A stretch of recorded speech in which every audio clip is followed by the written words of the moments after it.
સુરતમાં વ્યાજખોરોનું દૂષણ હજી સુધી શમ્યું નથી। બે ભાઈઓ પર વ્યાજખોરોનો એટલો ત્રાસ હતો કે એક ભાઈએ ઝેરી દવા ગટગટાવી લીધી હતી, જેના આરોપીની સુરત પોલીસે ધરપકડ કરી લીધી છે।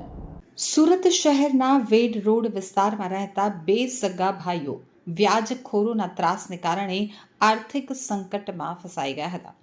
54 લાખ રૂપિયાની મુદ્દલ ચૂકવ્યા છતાં વ્યાજખોરો તેમની ઉપર દબાણ બનાવતા એક ભાઈએ ઝેરી દવા ગટગટાવી અને આપઘાતનો પ્રયાસ કર્યો હતો। આ ઘટનાની જાણ થતાં પોલીસ ફરિયાદ નોંધાઈ અને એક વ્યાજખોરની ધરપકડ કરવામાં આવી છે, જ્યારે 4 આરોપીઓ હજુ ફરાર છે। સુરતના વેડ રોડ વિસ્તારમાં રહેતા વિનોદભાઈ ખોડાભાઈ પરમાર અને તેમના મોટા ભાઈ જીતેન્દ્રભાઈ પરમાર સુરત મહાનગરપાલિકામાં નોકરી કરે છે। વિનોદભાઈ ભટાર વોર્ડ ઓફિસમાં સુપરવાઇઝર છે, તો વર્ષ 2008માં જીતેન્દ્રભાઈએ 7% વ્યાજ દરે 10 લાખ તેમના જ જ્ઞાતિના વ્યક્તિ બિપિન હિડમ્બા પાસેથી લીધા હતા। સમય જતાં તેઓ વ્યાજ ભરવામાં અસમર્થ બનતા બીજા 4 વ્યાજખોરો પાસેથી વધુ નાણાં લેવા મજબૂર થયા અને કુલ 5 વ્યાજખોરો પાસેથી 54 લાખ ઉધાર લીધા હતા। ત્રાસ એટલો વધી ગયો કે 27મી ફેબ્રુઆરીએ જીતેન્દ્રભાઈએ દવા ગટગટાવી અને તેમને સ્મીમેર હોસ્પિટલમાં દાખલ કરવામાં આવ્યા હતા।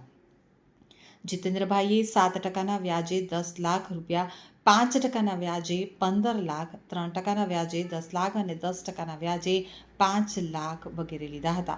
જો કે મૂળ રકમ કરતાં અનેક ગણું વ્યાજ ચૂકવવા છતાં વ્યાજખોરો દબાણ કરતા રહ્યા અને વિનોદભાઈએ પણ 9 લાખ લીધા બાદ 25 લાખ ચૂકવ્યા છતાં વ્યાજખોરોએ તેમના મકાનના દસ્તાવેજ અને 10 ચેક લખાવી લીધા હતા।